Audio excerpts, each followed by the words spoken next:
Hi everyone, I'm the Book Guy, and welcome to my new series where I read through Discworld. I'm a big fan of Discworld. In fact, if there was any series where I could simply snap my fingers and make it more popular, it would be Discworld. It's already pretty, widely known, but I think it deserves to be much more widely known. And so I'm going to do a series where I read through the whole series one book at a time, and you are most welcome to read along with me. I should note, this is my second time going through the Discworld series. The first time I did make this video, an introduction to Discworld, which sort of covers an overview of the whole series if you are looking for more broader information. Today we're starting with The Color of Magic. Although I should just say up front, these are all going to be spoiler-free. You can watch it before you've read the book, because my goal is to try to entice you and encourage you to actually read this series. You should also know you can watch these videos in any order. Discworld is a very episodic series, so you can do it out of order, mostly. I'll talk about that as we go through. And finally, this will be spoiler-free, but I make these videos that are like movie trailers, where they show you a couple of things about it to entice you to come and watch. I do want to intrigue you to read Discworld. I'll tell you a little bit about it, but I'll avoid all major spoilers, okay? So just don't freak out if you hear a little bit about the concepts and stuff like that, okay? Alright, let's get started. So the first book is The Color of Magic. Now, everyone will always tell you that The Color of Magic is not the best start. It's not a bad book, not by any means, but it's also not a true reflection of what the rest of the series is. We'll explain why today. The key thing to remember about this one is that it was written in 1983, so it's over 40 years old now, and it was deliberately written to be a subversion of a lot of the fantasy tropes that were popular in the 80s. So that means it's a little bit dated when you read it now. And in case you're unfamiliar, the Discworld is a flat disc of a planet that sits on the back of 4 giant elephants, and the 4 elephants stand on the back of a giant turtle, and the turtle swims through space. It's meant to be a little bit wacky, and that's entirely the point. That said, it does draw from Hindu mythology that the Earth is on the back of 4 elephants standing on the back of a turtle. According to a frantic Google search I just did, the Hindu deity Vishnu was reincarnated as the world turtle Kachhapa. Oh dear, sorry about that, and carries the weight of the world on its back. So again, Discworld draws from Hindu mythology rather than Judeo-Christian mythology that a lot of other fantasy draws from, again subverting a lot of tropes. Now the main character of this book is Rincewind. Rincewind is the main character of 5 different Discworld books, and those sort of unofficially make up the 5 Rincewind novels. Remember, there are mini-series within Discworld. The 5 Rincewind novels are Color of Magic, Light Fantastic, Sorcery, Interesting Times, and The Last Continent. Although Rincewind does pop up in little cameos and as little side characters throughout the wider series from time to time. But what's this book all about? Well, the concept is that Rincewind the Wizard meets Twoflower, the first tourist on the Discworld.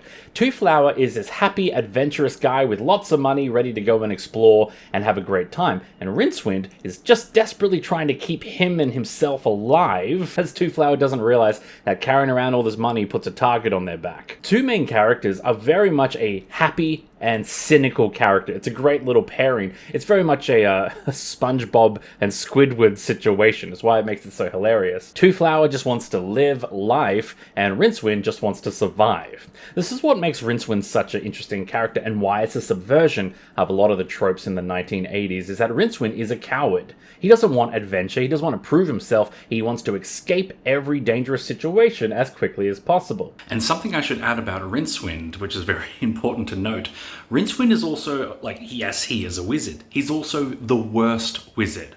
He's amazingly incompetent. He only knows one spell, and he doesn't even want to use it because it's dangerous. Again, this is a subversion of the classic 80s fantasy trope of the wizard being an all-powerful guy who just fixes everything immediately.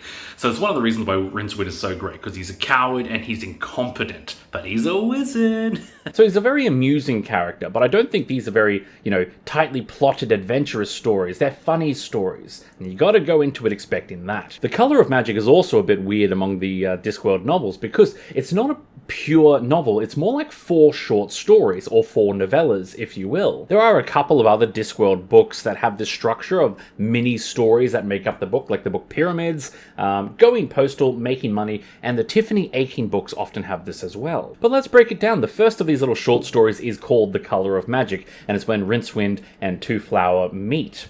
And basically, Twoflower decides not only to explore this crime-filled city of Ankh-Morpork, but to also start up an insurance company because he's an insurance agent where he comes from.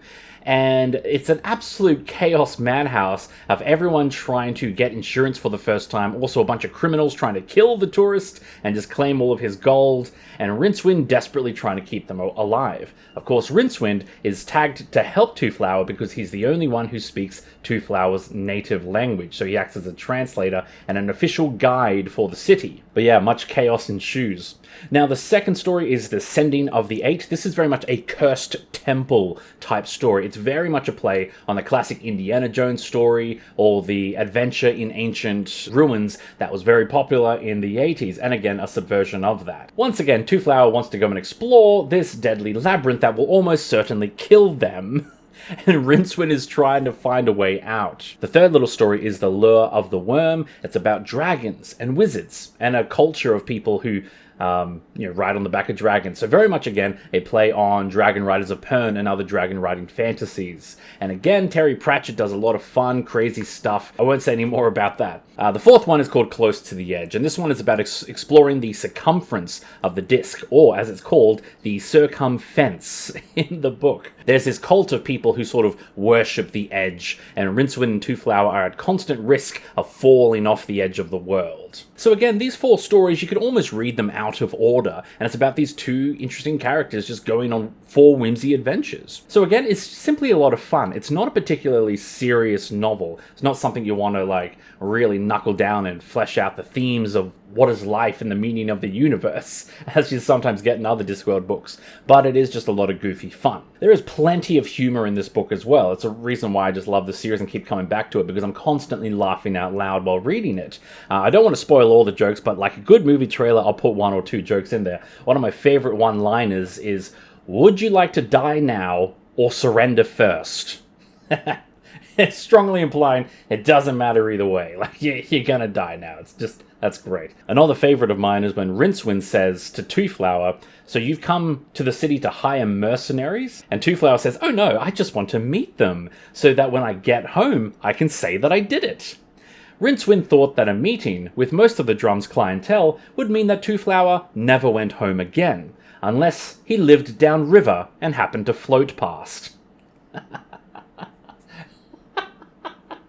That line gets me every time. 5 minutes later. It's just too clever. But again, the prose and the writing is filled with these little whimsical, dry bits of British humour. There's a couple of noteworthy points in the first book. So a lot of people will say you can skip the first book and go straight to the one that really intrigues you. Yes, that is technically true. We'll get to that in a second. But in the first book, it does connect with the wider Discworld world by first introducing you to Rincewind, as well as the city of Ankh-Morpork, which becomes a major feature of the wider series. You meet the Patrasan, who's the leader of Ankh-Morpork.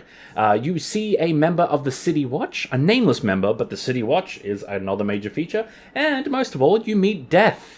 Death is a classic of Discworld. He's on my shirt. One of my favorite jokes in this book, and this is the last one, there's a bar owner who decides he's going to commit insurance fraud and burn down his own bar. However, he can't find a match, and then out of nowhere, a random voice just says to him, "Here you go," and he says, "Thanks, don't mention it," because Death is just right there, helping him to die. It's too good. Death is just amazing how he just pops up all over the time for these amazing one-liners. So why do people say that this isn't a particularly good book to start with? There are a couple of flaws to, well, not flaws, but things that might be off-putting, so to speak. It doesn't have the deeper character work that a lot of later Discworld books do. So Rincewind and Two Flower are fun characters. You know, they're kind of one-note characters in many ways. They're good for a good time, but they're not getting big, deep character arcs that really commentate on what it means to be human. It just doesn't do that.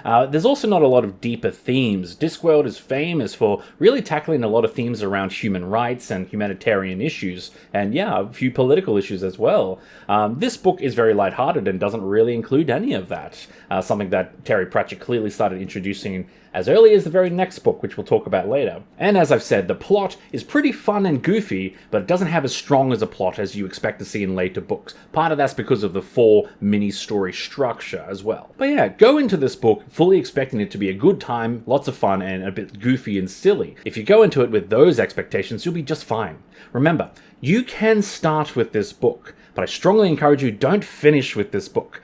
If you read just this one and stop there, you have not fully experienced Discworld, so you should try to go a little bit further. Well, I hope that gives you all the information you need to decide if The Color of Magic is a book you want to try. Now, I'm going to keep going with this series as often as I can. I'm going to aim to do like one of these videos weekly as I reread each book, but, you know, life is a bit unpredictable. I'm going to do the best I can. It might be 2 or 3 weeks between videos sometimes, but I'll plug away at this as a little side project. I hope you'll join me for a full Discworld read-through, and have a good time. And once again, I'm the book guy. I hope you'll comment below and tell me what you think of the Discworld. If you want to support me, you can buy my books. They're on the shelf behind me, and that'll just, you know, keep the channel going sort of thing. Otherwise, I hope you enjoy a good book today, and I hope it's a Discworld book, and that you have a great time reading it. I'll talk to you soon. Bye.